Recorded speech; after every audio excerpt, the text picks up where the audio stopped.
I'm just going to hit go live because I hunger and Emily's not home. I'll probably go to that hockey game. In fact, I'll go to it. Do you want to go, or should we try to see if Emily wants to go? Yeah, we can go. We'll go tomorrow. All right.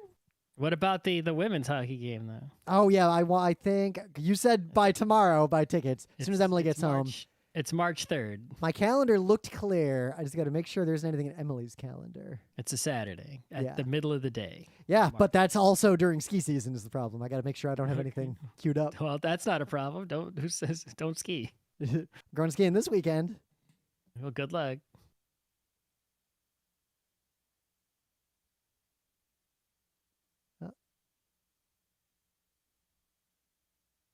All right. I just had to fix something really quick. You really think there's going to be a ski in March? We actually have skied in March every year for many years. Okay. Especially the real problem is now that I know that flying to Vail takes about as long as driving to Killington. And Vail had snow until I want to say late June this year. Oh, it's a Sunday. It's a Sunday, not a Saturday. It's Sunday at like 12. Sunday actually makes it better. Okay, we'll confirm with Emily when we get home. What the fuck? Oh, I see. Give me 1 second. I got the audition opened the wrong template for some reason. How do other people get a camera angle where the microphone is not in front of their face? Slightly offset. And you put the camera right in front of your face, but angled to the side. It'll be just as loud with less explosion.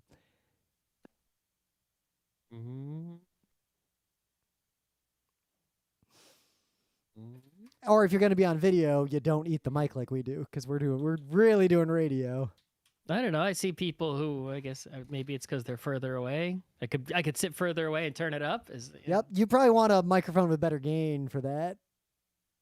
I mean, the gain is not even. It's not even halfway. So. Yeah, but then you run into more like the microphone's intrinsic gain. Like the people who do that tend to use a very expensive condenser mic that has really I see crazy people do gain. it with this exact microphone. Yeah, all you'll lose is your voice will sound a little higher pitched, and there might be a little more noise. But I have a thing that gets rid of noise anyway. That's it. Those are the only consequences. All right, GeekNights template. There we go. You should be looking at my face anyway. It's got better something. This is gonna be all right. better. I have hit record again now that I have the real template open. I'm still on the first record. That's fine. Doesn't hurt. All right. And we got one person watching right now. It's Wednesday, January 3rd, 2024. I'm Rym. I'm Scott. And this is Geek Nights. Tonight, we're going to review a bunch of stuff that only one of us has seen or read.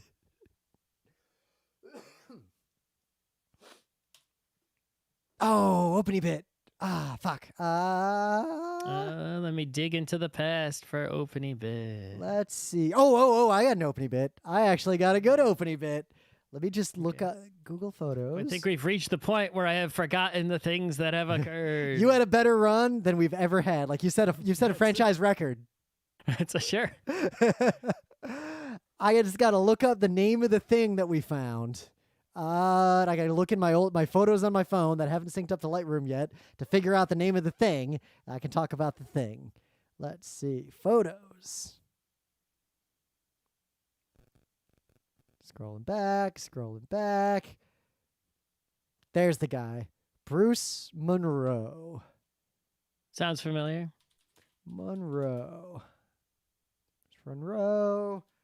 Light thingy NYC. That'll find it. Yeah, that found it. Light thingy NYC actually found it. Okay. Oh, wait, I'll be right back. All right. Ba ba ba ba ba ba ba ba. All right. Do we have a listener? Let me close my NHL Pirate stream.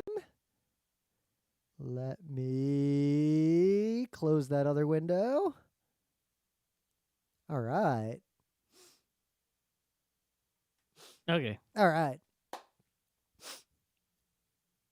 So the other night, New Year's Day, actually, Emily and I, we stayed home. Like, we didn't do any New Year's thing. We stayed home, we relaxed. It was a pretty good time. Like, I feel like next year is the year for a big, crazy party, but this year felt like a really calm time.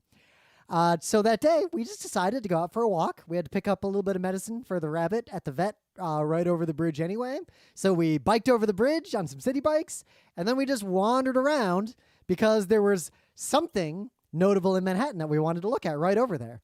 So the Animal Medical Center, which is the vet for Moogie, our rabbit, which happens to be possibly the best, like, most capable exotic animal hospital in the world, just happens to be right there. I don't know if it's in the world, but it's up there in the world. It's it's not a usual kind of place, right? If you're not in a major city, and I think even other major cities usually don't have, like, it's a very large building, and on the side of it, it's like, animal hospital. Yeah, right? it's not just it's a full hospital, not just for regular typical animals, but also exotic animals. And it's a research hospital. It's a nonprofit, and it is like top tier. Yeah, it can handle basically every kind of animal there is. Yep. Right? Like, I remember one time we took... most places just have a vet, and maybe farm places have, the horse vet and the cow vet, but this is a everything vet. I don't know who brings their horse to New York City to get it checked, but you could bring basically any kind of animal. Yep. Like, I remember one time we went there with Theoden because he was a little sick, and in the room next to us was someone with their kestrel, and someone else had a marmot. And there were a whole bunch of dogs. I mean, they're probably still doing mostly dog biz, right? That's the most common. Yeah, it's mostly dogs, and also all the NYPD police dogs go there, which makes sense.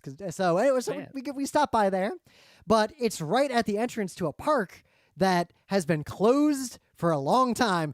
New York, there's two sides of Manhattan: the east side and the west side. There are four sides. It's a oval. No, there's a top and a bottom and two sides. But basically, yeah. What I'm getting at is on the west side, there's a mixed-use bike path that goes all the way from the bottom to the top uninterrupted, and it's really nice. It is the most used bike path, I think, in most trafficked in the world, United States, something, whatever. It's used a lot. It's impressive. Like, if you've never seen it, like, whatever bike path it's not that impressive. It's just a strip of pavement. But it is impressive that exists, considering how America is. The Ocean Parkway one was the first one. It was amazingly impressive when it was new, and now it's basically just a highway with some broken concrete and and some benches on the side. So the east side has a much more troubled history of trying to have paths like that. There's old paths that are blocked off because they've been slowly collapsing into the river. There are old paths that are blocked off for random reasons. There are parts where there's just no place to put a path, including the United Nations, which is prickly about stuff being behind it for reasons you can imagine. So it's basically the east, the west is side, right, is, was a lot easier to put stuff on because you have a lot of stuff like all these, places for cruise ships to dock and things like that. Whereas the east, if you go up and down the east, you've got all these different interests and things. It's like there's a park here, there's a housing project here, there's all kinds of shit in the way, all the way up. And each section has different hassles you got to deal with if you want to. Yep. So if you go over the bridge into Manhattan on the east side, you can go north, but that's been blocked off for construction for years. Now, I've been running through it anyway this whole time, and I was the Strava local legend until recently. All you have to do is hop 6 fences along the way, and it's really nice because it's all finished back there mostly, but it was just blocked off for reasons. Yeah, they don't unblock it until like it's truly done. Yep. And then they have a ribbon cutting or whatever. Then they unblock things, even if they're basically done. Yep. Like when we used to bike up. As long as people aren't doing construction while you're going through. Yep. I remember every weekend, if we biked through Van Cortlandt Park, someone cut the fence or cut the gate or cut the lock to open that little closed bit of the bike path. And then someone would seal it up, and then someone would open it again.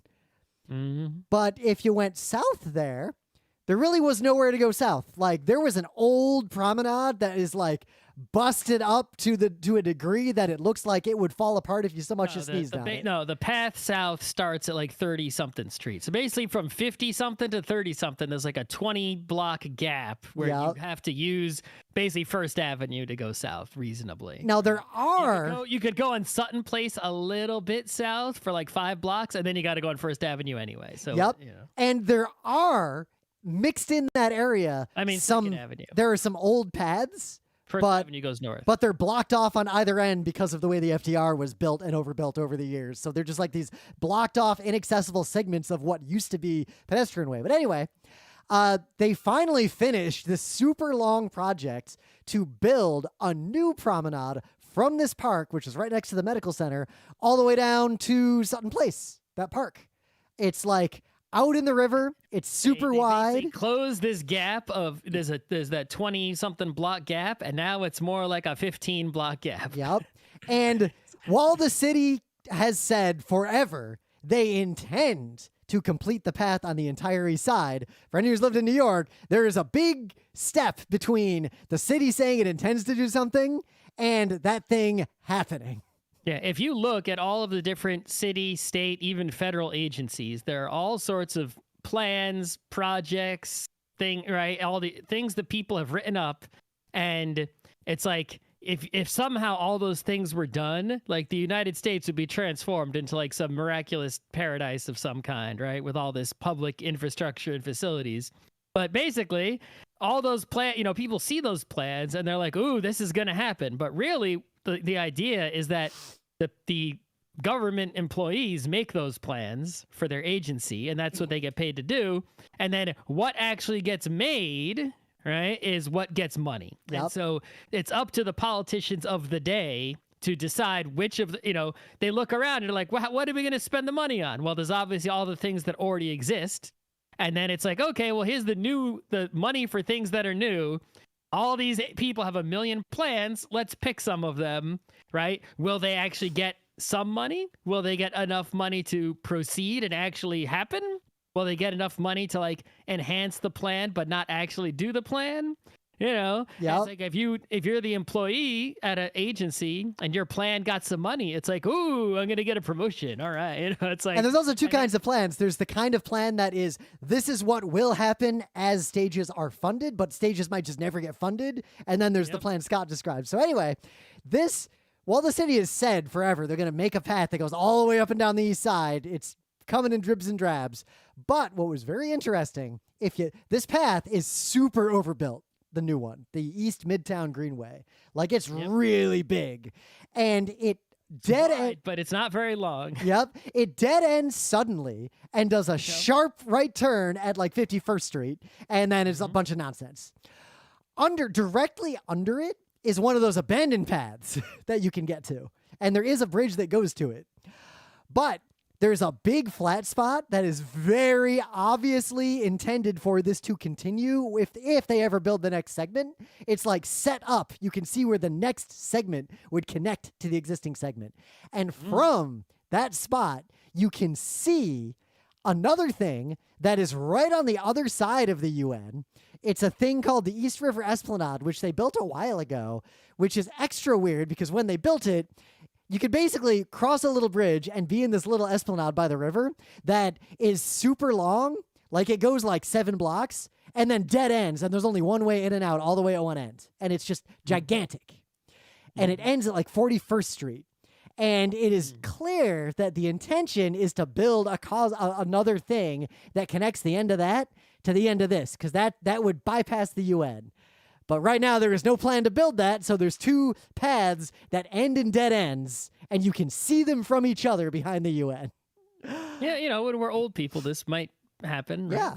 But while we're walking over there, like, we see what can only be described as a field of light in the distance. And we're like, what the fuck is that? So we walk over, and over on that side of Manhattan, there's this giant empty lot that's been empty for as long as I've lived here. It's like this big open field that's got fences around it. And the field was absolutely filled with LEDs in a gigantic art installation called the Field of Light that I didn't even know was there. And we're like, ooh, what's this? And we walk over, and there's a tiny line of people to get in, and there's a ton of paid employees standing around. They're like, "Oh, are you here for the Field of Light?" And we're like, "Yes." And they're like, "Do you have a ticket?" And we're like, "No." And they're like, "Oh, well, they're sold out, so you couldn't get one anyway, but you can stand here and wait and stand by." And then he leans in and he's like, "Everyone's getting in. It's going to take like a minute." And then they let us in, and it's just this giant art installation from this famous guy, and there's a whole thing that I'll link to, and we spent the night walking around this kind of beautiful art installation in a field in Manhattan. I got to get in the art installation business. I have so many art installation ideas, right? Yeah. It's like, what did the guy really do? He sat there and he put LEDs on little sticks and just got a fuck ton of them. Well, actually, it's a little more complex than that. It's actually fiber optics that lead to, anyway, it's the whole thing. Right, but it's not something that's, it's obviously you need to get the money to do it. You need to get the time to do it. Yep. You got to have the name to convince a city that it's a good idea to do, and convince people to give you money to do it. Like if I did the exact same fucking thing as that guy and I paid for it myself somehow, right? It's like, would they let me do that? No. Would anyone buy tickets to it? No. It's the tickets are free. The city paid for it, as far as I can tell, as well as a bunch of charities. And at the entrance to it, there was a whole thing that was like, here's how this guy got this done. And basically, like 20 years ago, he did a really, really, really, really tiny one on a shoestring budget and just kept doing the same thing bigger and bigger and bigger over time. There's a lot of people who do that. They got their thing and they just keep doing it. And it's a good move. Yep. So... yeah, all that was a long way of saying the best reason to live in New York City is that, I mean, what did we just talk about? We got one of the best animal medical centers in the world. We got one of the best bike paths inside of a city in the world. And if you wander around randomly, you'll just bump into art installations like this. Mm-hmm. It's a cool place to live. There's actually huge news that we can talk about, too. Mickey Mouse, at least the OG Mickey Mouse, something I never actually thought would happen while I was alive. He's in the public domain. It's 15, right? They extended copyright by 15 years, right? When they extended it, and when we were in, college. Yep. Nights time. I remember being an activist fighting against every extension of copyright that happened while I was alive. Yep. And then, the Supreme Court was like, because the Constitution says it has to be limited. It has the word limited in the Constitution, right? It cannot be an infinitely long copyright license, right? So if they tried to write a law that said copyright lasts forever, the Supreme Court would say, even this Supreme Court would say, no, that law is unconstitutional. It says limited. Yep. Even an originalist can't interpret that to be unless unlimited is okay. Unless with this Supreme Court, a Republican just gave them money. I'm just saying, even this Supreme Court would, right? And the last time they extended copyright, and we talked about it when it happened, because it was that long ago, and Geek Nights is that old. Yep. They went to the Supreme Court, and Larry Lessig went to argue, and he said, hey, they're getting around the Constitution by, instead of making a law that says unlimited, they just keep making a new law with a larger term, effectively making it unlimited. And the Supreme Court said... but their decision was very simply, right? This is okay. This limit is okay. But if we see you go down the slippery slope anymore, we're going to hint that we're going to then maybe change our mind, right? Yep. And say, right? So they had already gone down the slope quite a ways with extensions and making copyright last longer. But last time they sort of said, hinting this is the last time. Well, if you try to make it 90 years instead of 75 or whatever it is, we're going to probably not look too kindly on that. Yeah. And so, this government can't pass any legislation anyway. So copyright has not been extended further. We haven't had a new major copyright law, since the DMCA, basically, right? Yeah, because it sucks that our Congress can't do basic things, but the one benefit is... even things that are not controversial between the two parties, like getting rid of daylight saving time, where almost everyone in America wants to get rid of it. Right. It's like, this is not a thing that, right-wing and left-wing people disagree on. Copyright is sort of an out-of-bounds issue. Actually, I checked myself, because a little Google here. Everyone in America, like most people, want to get rid of daylight saving time and just stay on one time. about half of the people who wanted to go away want to go to the bad time, and the other half wanted to go to the good time. And it actually does break down upon Republican Democrat lines. Democrats want to go to daylight saving time permanently, broadly, and Republicans want to go to non-daylight saving time permanently. Anyway, the point is that copyright was not extended, and so after 15 plus years passed since then, my. Right, Mickey Mouse finally entered the public domain, which means that the name Mickey Mouse and the artwork of the original Mickey Mouse. You can't use Fantasia Mickey Mouse. He's newer, right? He's not out yet, right? But Steamboat Willie, I almost said Toll Booth Willie. Yep. And Plain Crazy. Yeah. Oh, that's true. But which means we get Pegleg Pete and Minnie Mouse came along for the ride. Right, so those character designs, those names, and those actual works, you could just take fucking Steamboat Willie and change the credits and put your own name there. You could sell DVDs of it, right? Whatever copy that you can get. Tons of people have uploaded it to YouTube in full just immediately to try. Just because you can. Yep. Right? I said the best one. I saw a video where someone made a video of Mickey Mouse doing a bunch of really dire shit, but the moral of it was the only thing that's in the public domain is Mickey Mouse before Disney instilled him with a lighthearted sense of mirth. It's asshole Mickey Mouse. Therefore, in the spirit of this, we're going to make asshole Mickey Mouse. Mm-hmm. There are some other notable things which entered the public domain, like a whole bunch of stuff. I got to find Crackers, right? Yep. That's a good one. Charlie Chaplin movies. I think at least one. This is one of the biggest years of Keaton movie, things entering the public domain we've ever seen in the modern era. And it is one, I just want to point out, the creative explosion that has happened in the last 96 hours on YouTube and on the internet is proof that limiting copyright is good for society. Just straight up. No notes. Yeah, obviously. And nobody deserves to continue to get profits from something made in 1928. Right. I mean, if we were actually going to interpret we've said this 10 billion times over the course of our entire lives, right? Yep. The Constitution also says the purpose of copyright is to promote, right? Yep. Useful arts and sciences. Which means copyright could instead be clearly just demonstrated, right? So every year we clearly demonstrate that when copyright goes away on something, it's actually promoting the useful arts and sciences. And so you could argue against, the Supreme Court won't buy this argument, but a reasonable, intelligent court would say, yes, copyright clearly in the modern times of the year 2024 is not, as a system, is not promoting the useful arts and sciences. Yeah. And therefore, by the Constitution, forget any laws, copyright itself must be abolished entirely. Because it is radically changed. Demonstrated clearly and factually that when it goes away, the intent of promoting useful arts and sciences actually is successful. So one idea, what if instead of copyright providing a monopoly, we could change it a bunch and broadly, and I'm not going to get into specifics because we got to talk about other stuff on the show. This could be a whole thing. What if the government rewarded copyright, the things that copyright covers, with piles of cash, but then those things were immediately thrown into the public domain? Who knows? There's lots of... The person who decides what's worthy, then you got a government deciding what's worthy, that's a problem. Anyway. Yeah, or, you do like what Canada and a lot of European countries do, where independent of everything else, they fund a whole bunch of art, even though a lot of it ends up being bad, just to make sure that people can make art. Yeah, of course. But if you don't want to make the art the government's funding, you can still fund it another way. Like, you're not prohibited. No. But this is a big deal. And it happens alongside some other surprisingly big Disney news that's not getting nearly as much press.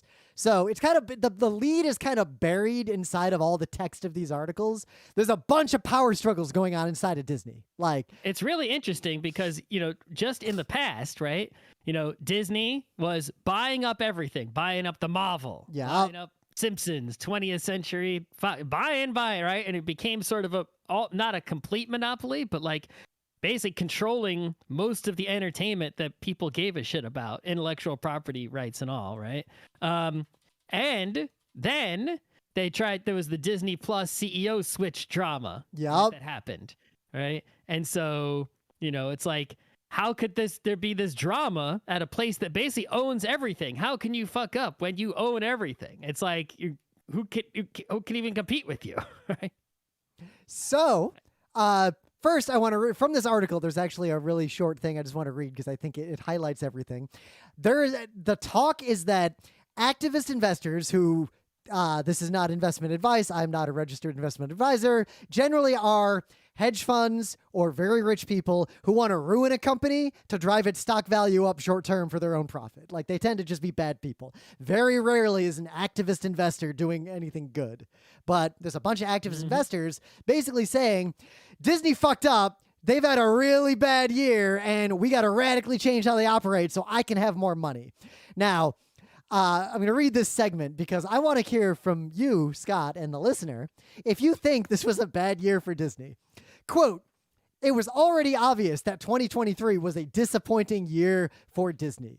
The studio didn't have an entry in the top 3 films of the year and didn't have a single film cross the $1 billion benchmark for the first time in a decade. That is what they said constitutes not a good year. Now, point of data number 2. In the fourth quarter of 2023, Disney's net income was $264 billion fucking dollars, and Disney's 2023 revenue was $89 billion. So, anyone who says that Disney's not doing well is absolutely insane or lying. Well, because it's a question of, is it doing well? It's like, yeah, they own everything. Of course, they make money no matter what they do. They could just stop doing things, and they would just keep making money forever. They could probably just run Disney World, get rid of everything else, and be perfectly profitable till the end of time. They could just keep only KTOL employees and get rid of everyone else who makes anything new. Stop making new things and have money for the next 75 years until all the copyrights run out. Someone else could then make their own Disneyland, call it Disneyland legally. Well, I guess the trademark would be. Yeah, trademarks don't go away. No, those don't go away. But, you could still make a park with, people in those characters' costumes going around, right? The point is that if I were Universal Studios, I would have someone walking around Universal Studios dressed up as Steamboat Willie Mickey. Right. Anyway. Investors, right? We all know the capitalism, it has to be growth, right? And Disney is not growing. It's not, it's not kicking ass. It's not coming in first place at the box office. It's you think about the Disney movies, right? It used to be, especially at like the height of the Pixar days, another thing Disney acquired way back, right? At the height of its, every single year they'd have an animated feature film in the theaters in the summer for the kids, and it would be a huge deal. Since Frozen, none of their movies have been the huge fucking deal that created a sensation. I didn't even notice Wish was coming out until I saw a movie poster for it do that well after it was out, and I still don't know what it's about. And a friend of ours pointed out something very important. No evil character from Wish has significant amounts of porn made about them, which is the best metric for whether or not a Disney movie is popular. Indeed. Frozen was 2013. So basically it's been a decade since Disney has really had like a smasher, right? That like hit the box office and made people go crazy. Yep. And what this all comes down to is not for every Geek Nights episode to be about how capitalism destroys everything, but anything that requires unlimited, infinite, indefinite growth to be considered successful will eventually either destroy its environment or collapse. There's no third option. The entropy exists. Right. Also, there are parts of, while Rym was correct in pointing out that Disney's total monies was, astronomical as to be expected. They would make that money no matter what they did. There are parts of Disney that are doing poorly. Yep. Very poorly, like ESPN, because people aren't paying for cable. We could talk about that another time. I think we've talked about it before anyway. The Disney Plus is not only Netflix is really making any money in the streaming game. Yep. Everyone else is struggling. So, that's why people look down, even though. But what do we just talk about with copyright? The stated intent of copyright is to promote the creation of art effectively. So our society and the way governments and economics work in capitalism right now, and Disney is a perfect example of this, you are not rewarded by having a company that makes things people want at a profit long term in a sustainable way. That is not what is rewarded by society. You're rewarded to enrich stockholders by growing infinitely. Mm-hmm. And it's a problem. And I was about to say I don't know what to do about it, but I do know what to do about it. Copyright exists, and Disney can make money from art that it has already made. Actually incentivizes them not to waste money on new art, but to instead milk the existing art, right?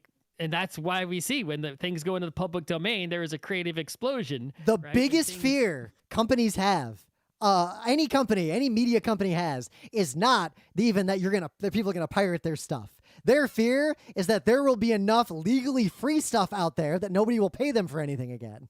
Mm-hmm, mm-hmm. Imagine if copyright was only 7 years. How many movies would we be watching now for free because someone just uploaded it to YouTube? Right. All right. Why would I pay for a streaming service? I did see the last 7 years of movies. I can just watch only 8-year-old movies. I mean, I could spend my life only watching movies that have been released on DVD that are like top 10,000 movies of all time. That would probably do me for the rest of my life, movie-wise, if I really wanted. Yeah.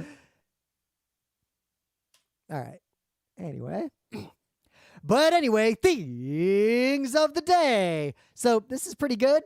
Hilda, it was a fantastic show. I'm going to talk about it a little bit now that it's done in the main bit. But my thing of the day is a video of the earliest animation tests when they were putting the Hilda show together, which is based on a comic. And this is like the animation test they used to decide how the character designs were going to work and like how are they going to make the show. And it's pretty cute. The characters are a lot closer to the comic, it looks like, and the actual show as made shares a lot, but they did radically change the human designs. So what do you got? Oh, so someone made this cute little game. It's free. It runs in your web browser. It's a really simple game. It's one button, and you get a high score, and that's it. And it's basically one-dimensional Pac-Man. Pac-Man can go, you push the button, and all Pac-Man can only go left or right because it's a line, right? The line has dots and it has one power pill. And you want to get all the dots, then it refills because it's Pac-Man. And you want to eat as many dots as you can before you die. There's obviously a ghost, just one ghost, and all you can do is tap to make Pac-Man go the other way. And you tap and he turns right or he turns left. He only can go two ways. It's a line. And Pac-Man wraps around because it's Pac-Man. Right? I played just now a 755. The ghost always just chases you. And he's slightly faster than you. And he's faster than you, but the ghost can't wrap around. So if you can just get to the edge before the ghost gets you, now you come out on the other side, you can eat a bunch of pills, the ghost is coming at you, and then you just turn and run away back to the edge, and then you eat the pills on the other side, and maybe if you can get the power pill, then you can eat the ghost and really clean up, right? So you're basically just doing this back and forth. It's pretty good. Genius idea here that just runs in the browser, and you can play it in any modern web browser for $0. Yep, works on the phone. Great job. abbagames.github.io/crispgamelib11games. Yeah, you can actually, I don't know how many, if, non-programming people realize this, but GitHub has a feature called GitHub Pages, where if you put the right stuff in your Git repository, you'll actually just make web pages, like static web pages, and that's how this was possible. Mm-hmm. In the meta moment, the GeekNights Book Club book is The Night is Short, Walk On Girl, the book upon which the movie titled The Night is Short, Walk On Girl was made. Yes, I have started reading this book. I will start reading it because you have told me that you've started reading it. I got sidetracked by, you'd make fun of me, so I'm not going to say what I was reading. All right, I'm the stinger. I'll tell y'all what I was reading. I have also been sidetracked by many things, but... All right. Let's dive right into it. Because Scott and I, at least recently, have not intersected on our animated and comic media, we're going to talk about a bunch of stuff we've watched or read that the other person hasn't and give our sort of one-person reviews. We're not going to do a meta moment? That was the meta moment. Oh. I guess we could talk about, we're going to be at MagFest doing a couple of panels in a few weeks. I forgot. Right. I didn't do every meta that I could. MagFest is in 2 weeks. That's pretty big, right? Yep. It's just 2 weeks away. Who knows how many Geek Nights will be between now and then? Yep.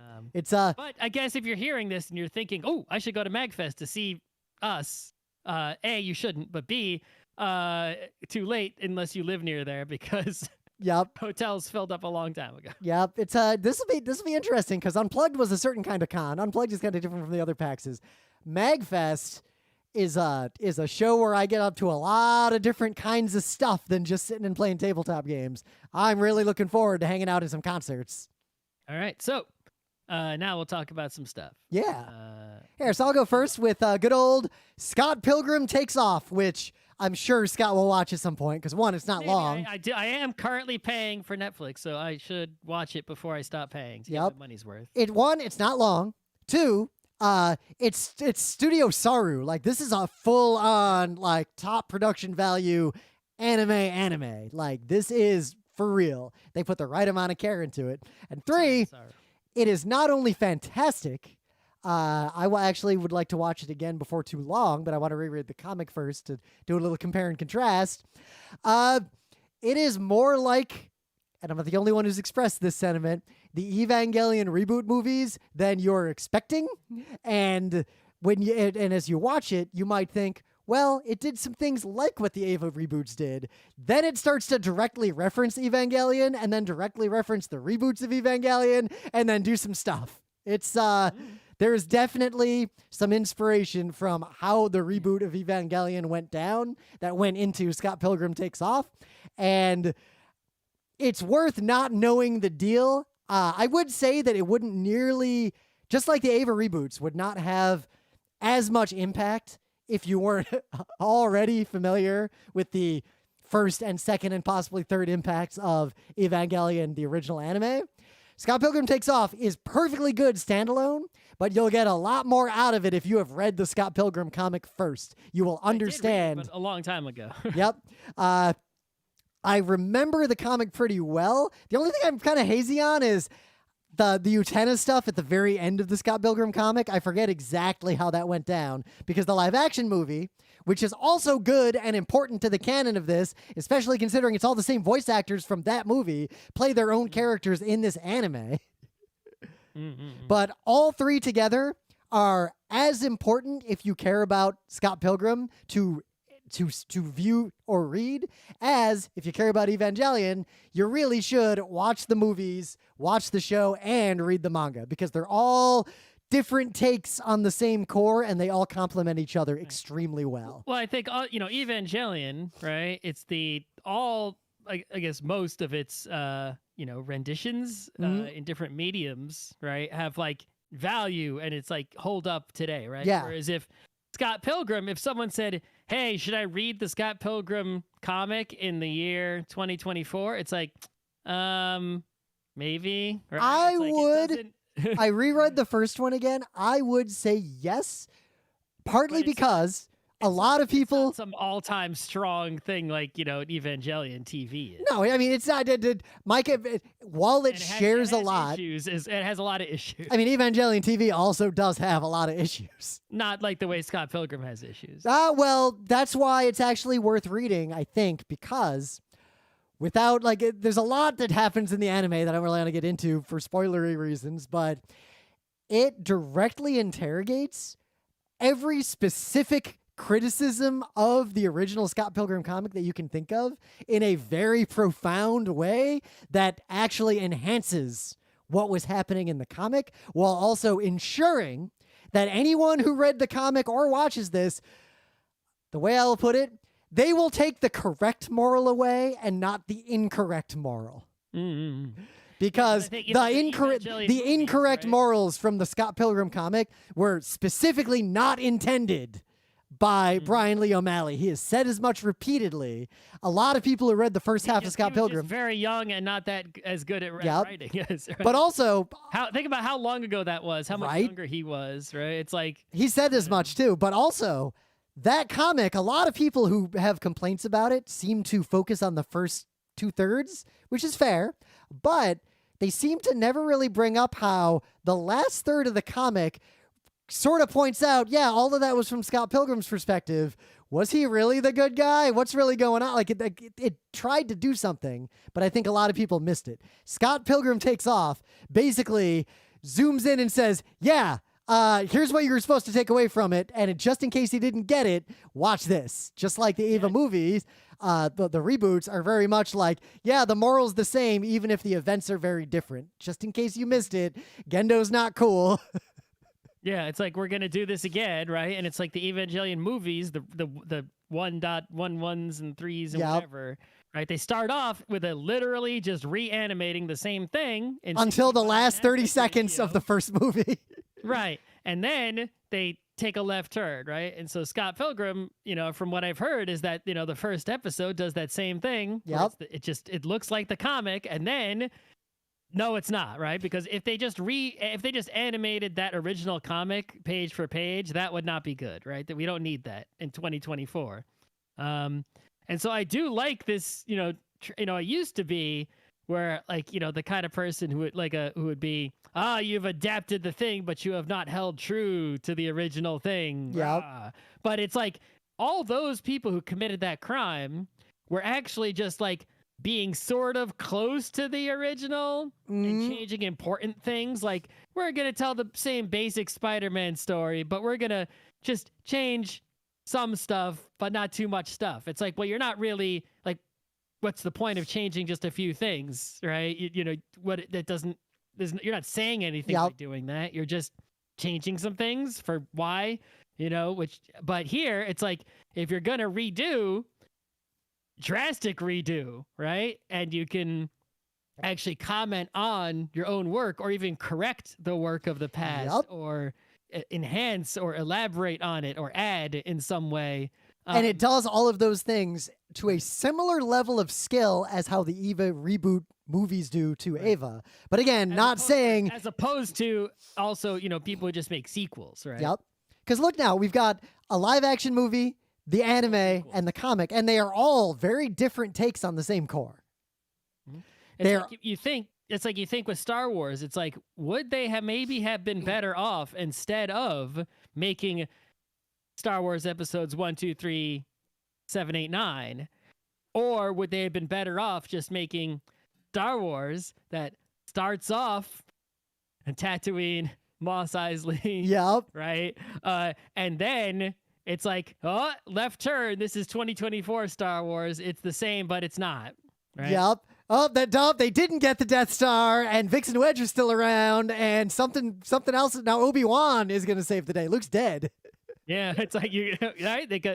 They could have done, but I think being live action also the people doing this, they're all animated comics and things. Yep. Where you can where if it's live action, people are dead, people are old, and make. So that's where this worked out. They couldn't easily make another live action movie with the actors who played, because they're all old now. Like Michael Cera could not look like Scott Pilgrim in the year 2024. Oh, you can't do that. But because it's animated, it is all the original voice actors. You got Michael Cera, you got Brie Larson, like Chris Evans. All these A-listers came back to voice act this anime because they were into it. And because it was animated, it doesn't matter what they look like. And then beyond all that, even if we forget the whole Scott Pilgrim-averse, it's Studio Saru, and Science Saru. They go all out every episode. Like, the animation is, I would say, phenomenal. It is just a feast. I don't think they've ever had a bad animation. Yeah, it is just a feast for the eyes, and the episodes all have actually different kinds of styles. Some of them go sort of Trigger-esque. Some of them are very zoomed in on human. It's all over the place. It's just everything about it's great. The Trigger Delicious and Dungeon is almost here. Oh, I'm actually really looking forward to that. Okay, so yeah. So yeah, that's my review of Scott Pilgrim Takes Off. We might do a deeper one when Scott watches it at some point. So speaking of, things that are, right, those are remakes, but let's talk about some sequels, right? Sort of sequels, right? Because a common thing that happens in anime and manga is things have arcs, right? JoJo's Bizarre Adventure has the most arcs, right? But even something like Sailor Moon's got some arcs. Yep, even Sailor Moon R has the tree arc and then like the crucified people arc. Right. And a lot of times what happens when there's multiple arcs is that even though there's the same characters, except the ones who've died or not come back yet, is that fans will be like, that arc's good, that arc's bad, right? Don't watch the island episodes is a common refrain for old people. Some show or manga will be really popular because of its initial arc.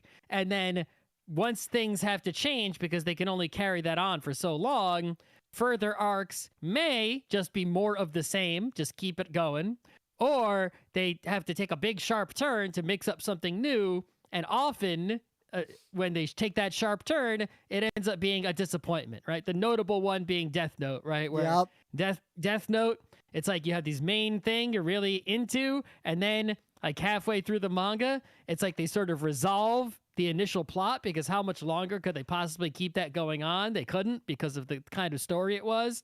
And it takes a sharp turn with new characters and a new conflict, and people don't like or care about those new characters and new I'll admit very much. I read like 1.5 volumes of like the post-swerve Death Note, and I just didn't care and stopped reading it, and I never read the end. Oh, so you had the most possible extreme reaction. Like, I just lost all interest, and I later I read a summary of what happened, and I feel like I didn't miss much. Not too much, no. You could basically stop reading at that. Yeah. You could treat that part as the end. You know what? That would have been a way better ending. Right. And so Chainsaw Man, right, which the initial manga was 11 volumes, right? And in those 11 volumes, it started extremely strong as you could possibly start. And then it didn't finish as strong, but it wasn't bad. It just wasn't, it's sort of, right? It's like, at least I wasn't so excited by the end of Chainsaw Man Part 1, right? And it's like, I thought it was going to be the end of Chainsaw Man, right? They were wrapping everything up, but it's like, nope, that's the end of Part 1. I guess spoiler, but it's not a spoiler because you can see that volumes 12 and 13 are for sale, and volume 14 will be available in February. So it's not a spoiler, even if, you didn't read volumes 1 through 11 yet, which are available in a box set. Anyway, so I'm like, didn't realize that Part 2 was coming so quickly, right? I was like, oh, volume 12 is already out, and 13? What's going on here, right? And of course, it takes a big swerve. Right? Because they wrapped everything up at the end of Part 1. Right? It's like, I'm like, what could it possibly be in Part 2? And what is it in Part 2? Well, they introduce a new character who's, right, got more focus than Chainsaw Man, at least. Not that Chainsaw Man isn't there. He's very, very there. His name of the manga is still Chainsaw Man. And it's like, will I care? And you know what? I think volumes 12 and 13 of Chainsaw Man might be better than any of the previous 11 volumes of Chainsaw Man. Ooh. In the second arc than the first arc. I care way more about this new character than all those characters in the first 11 volumes. I couldn't even remember half their names, and they got a lot of them got chainsawed anyway, as you would expect. So, I mean, there's a mean time before chainsawing in a comic called Chainsaw Man. Right. And the character of Chainsaw Man, it's like, the character, Denji, is not the reason you like, at least for me, the reason to like the manga. No, it's like, it's about, the other characters are much more interesting than him, right? He's doing his best, that character. I'll leave it at that. Right. But the characters that they have created in volume, the main one especially, in volumes 12 and 13, it's like, oh snap! I think this is much better. I'm into it. I'm waiting for volume 14 in February. So, and you know what? Here's something else: is that all you really have to know about Chainsaw Man, right? Is that they're devils, they're bad, and like there's a little bit of lore, I guess, that would help you, but like you don't need to know too much about the first 11 volumes to just start reading at volume 12 if you wanted to, right? And it's like, I think you'd be missing out on some knowledge, like how devil pacts work and shit like that, right? Yeah. Names of people who were in the first 11 volumes and stuff like that. But really, it's all other than Chainsaw Man, it's new characters mostly, and you could just do it and pretend all the mysterious stuff that you're that you don't understand is just like, you're just thrown into a story in the middle. You're not meant to understand it yet. Yep. Fire the Lohengreens. You don't need to know the details of what a Lohengrin is. Just that they can be fired. Yeah. So I think it's, I was just going to check it out because I was curious what could possibly happen in part 2. I was expecting a Death Note-like swerve. It was the exact opposite. I've never seen an anime or manga before where the additional arc actually did a hockey stick upwards, right? In terms of, and it was already pretty strong, So I got a short one as well. I know I've mentioned it a few times because season 3 dropped, but now we've seen it all. Hilda, there are only 34 episodes plus a movie total. It's all on Netflix. That's just a lot. Only 34 episodes. Well, that's 3 seasons, and each season is a complete story, start to finish. Okay. And it's just like it's an animated TV show based on a fantasy comic.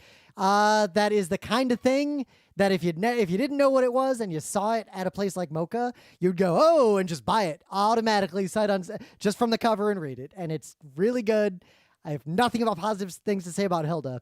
But now that it's ended, what I'm surprised by is that it actually does address answers to questions that I never thought would be bothered to be answered.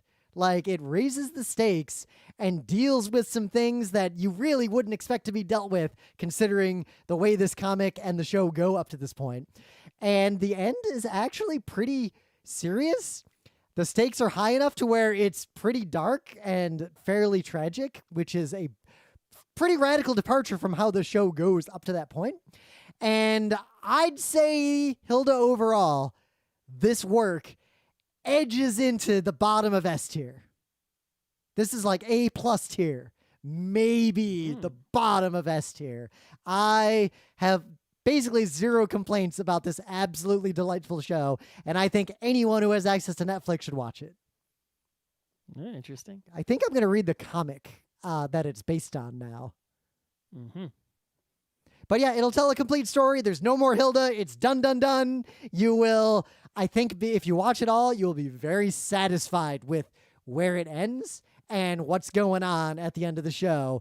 And the only thing I'll spoil, because the thing that a lot of Geek Nights listeners hate the most, and that I also hate the most, is when there's a story about magic, but also magical realism, and at the end, either the magic goes away, or it was all a dream. None of that shit happens here. At the end of the show, everyone involved, including the adults, all agree, yes, all of that happened, and the ramifications of it are well known and will continue. Heron did the same thing. Yeah, that's why.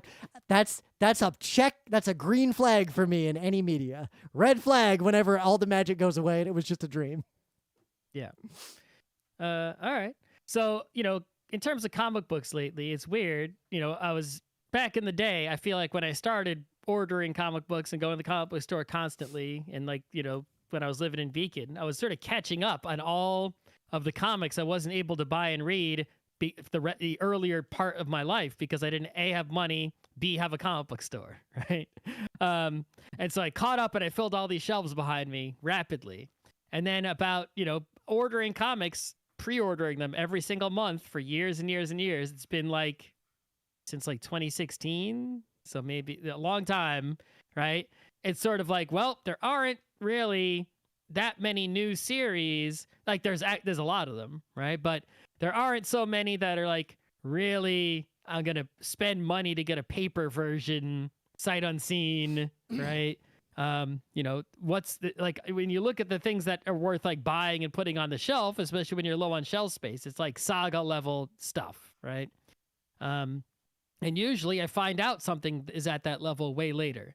And so a lot of times I've actually just been ordering nothing some months. And other months I just order a few things, right? Not too many. And then I forget what I ordered because and so a box will show up and you'll look inside and it's almost like, oh, Pat Scott, why did you buy that? Or,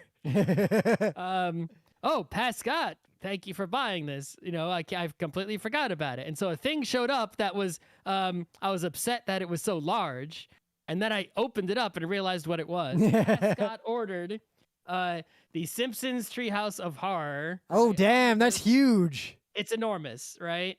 So if you don't know, there are all these Simpsons comics from back in the day, right? That were published by a company called Bongo Comics. I have a lot of them, but not all of them. They went for a long, long time and made a lot of comics. And as you would expect, during the Halloween season every year, they would put out some Treehouse of Horror comics, right? Just wacky Simpsons comics that involved horrors, just like the TV show did. And so there were so many of those. They're now, right, Bongo Comics has been out of business for a while, and there haven't been new Simpsons comics. But it looks like Abrams Comic Arts must have the rights or the license or something that allows them to publish this. And what they've done is they've taken many Treehouse of Horror comics, and not in some chronological order, by the way. Just it might be like a best of, or there's some other arrangement. Looks like there's going to be a second one.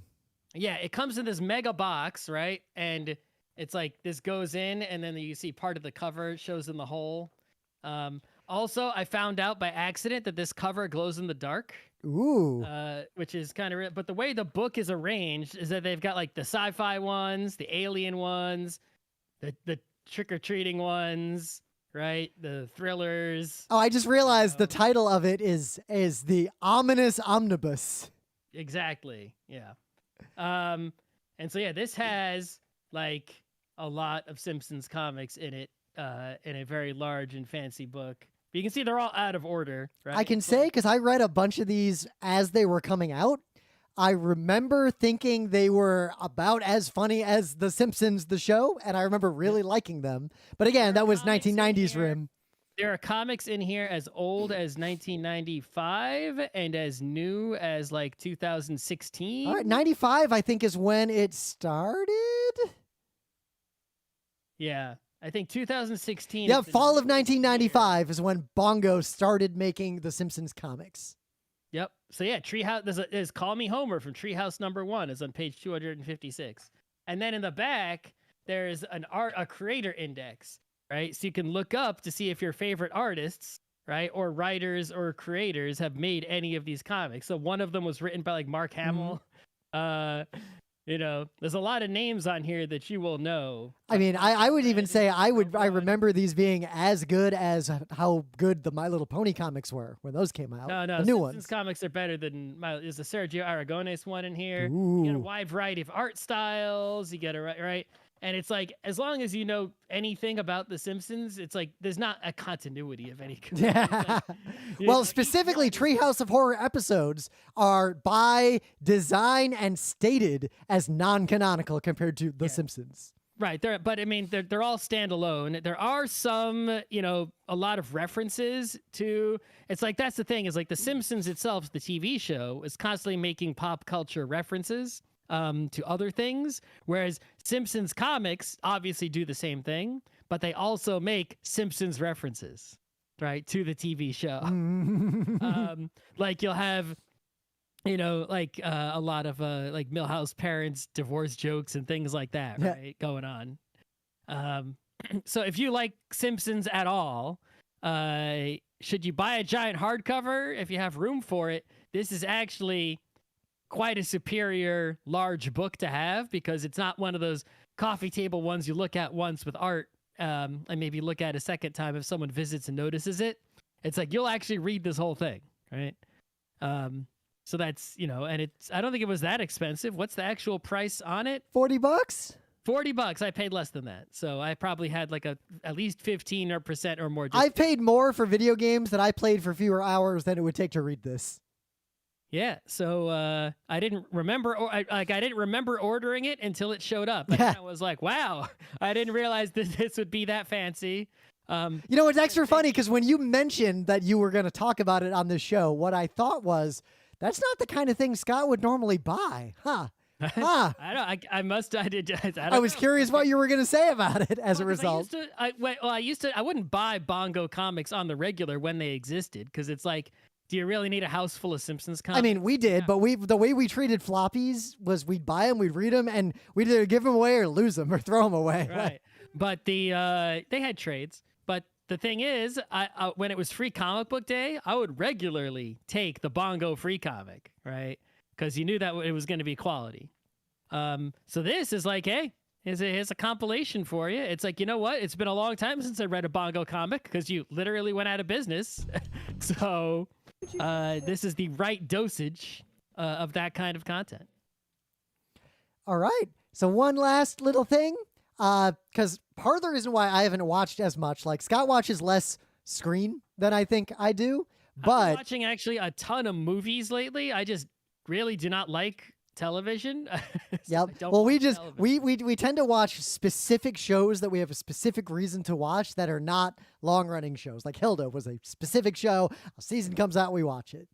And Arcane, actually, I'm looking forward to the next season of that because that is one of the best animated TV shows I've ever seen. That show.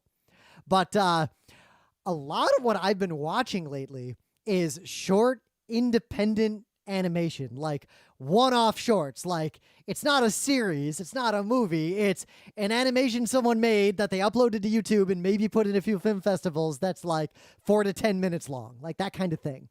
So I want to link to one of those because it was pretty good, but I want full disclosure, if you want to watch this, it deals with way heavier subject matter than the art style might imply.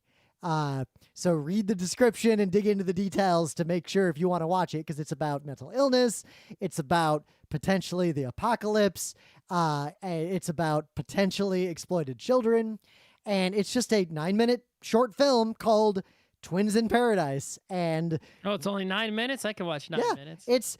It's not the greatest thing I've seen. Like, I picked this one kind of randomly out of a list of like 30 or 40 of them that are just in my YouTube likes. But this one surprised us, and we actually spent some time unpacking what it was about and what was going on with it. There's a lot to say about it. It's the kind of thing you could assign to a college class and make everyone write an essay on. Mm. So yeah, I think we've killed enough time, but I suspect... Let's see, you've got Netflix right now. What's on Netflix other than Hilda that... Let me go to Netflix and let me look at the things that I put the check on to say I should watch this at some point in the future. I'm going to log into my Netflix. Netflix is making noise. Okay, I got it quiet. Let's see. There's this Blue Eye Samurai thing. Oh, that's in our queue too. We're definitely watching the hell out of that. I don't know what that is. There's the Scott Pilgrim. Yep. There's that Leave the World Behind thing. There's Bee and Puppy Cat I never watched. I finished that. There's that Indian movie, Jawan extended cut. I want to watch that. Oh, I didn't watch the newest Castlevania one yet. So the newest Castlevania is a very different style, obviously. Oh, there's the Sweet Tooth adaptation of the comic, the live action one. I have all the comic. I own it all. I just haven't read it all yet. So I want to finish that first. We watched all of Sweet Tooth. It's honestly pretty good. Like, I didn't think we'd watch it all, but we watched all the way through. The show ends right now, not at the end of the comic. Okay. There's Pluto, which I watched. Yep, we're about to watch that. There's Oku, The Inner Chambers, which I read some of the manga, and I watched one episode of the anime, and it seemed to line up with what I read in the manga very, very well. I assume you never watched She-Ra? No, that's probably not going to be watched. It's actually pretty good. It's a radical departure from She-Ra. Okay. You realize like how few, like I've had Netflix. It's like, here's the thing. It's like, I just mentioned a lot of things on Netflix that I would watch, right? And if I watched all those things, I would get my money's worth, right? For sure. But here's the thing is I spend so little of my time watching television that it's like, even though there's all those things I want to watch that I just mentioned that I hopefully will watch, I don't get through them, and it's like what does Netflix cost? $15 a month, something like that? Yeah. I don't think I'm not getting $15 worth a month because I don't watch $15 worth of hours of anything. You know what? If you watch Castlevania within a month, the second season of Castlevania is worth $15 to see. I've seen 2 seasons. This is the third, the Nocturne one I haven't watched. Yep. This one, it's all about Richter, and there's there's the Pokemon Concierge. Okay, we're gonna add that to the list. All right, then, if I had to distill of all the things that... Am I gonna watch it, though, is the question. So of all the things I have watched on Netflix that you have not, if I was gonna recommend one to you that I would suggest you watch, but again, I don't expect that you will, I think it would actually be, of all things, fucking Arcane, which is based on League of Legends, yet somehow ended up being one of the best animated things I've seen that wasn't the Spider-Verse in a long time. Yeah. And I think the main thing it's got going for it is it's not only is it great characters, great animation, great voice acting, a pretty compelling story. It's short, but it looks like, you know, the thing we always complain about where there's concept art that looks great, but then when the thing comes out, it's a much more distilled, refined version. This looks like it looks like concept art. The show is animated like concept art. It's beautiful. I think it is literally one of the best animated things I've seen that was not the Spider-Verse in many years. Top 5. What I would not watch is any more Dragon Prince. We tried to watch the next new season. Nah, the show is not good. What we saw back in the day is just pretend that's all there is. It is not worth continuing, unfortunately. All right, BNA. Watch that. Still got to watch Cyberpunk. Yeah.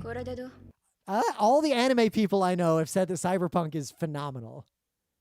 If you want to see some Spriggan style ultra violence. The Sting is on Netflix, but I've seen that. I've seen that. We actually randomly on New Year's Eve we watched It's a Wonderful Life just because we both hadn't seen it recently. It's a good movie. Yeah, because I remembered what you'd said because you'd watched it again not that long ago, and I think you said it's just real white, but you know. Yep, it is real white. We also noted that, but I feel like most people saw that movie as a kid or only actually ever saw a few specific scenes from it and have a perception of what it's about. But really, it's mostly anti-capitalist. That's exactly what it is, yeah. Yep. Just like at Christmas Carol. It's like most Christmas shit is anti-capitalist. Yep. But it is as anti-capitalist and is about the same thing as both Night in the Woods and Disco Elysium. All three of them it's mostly about the exact same thing.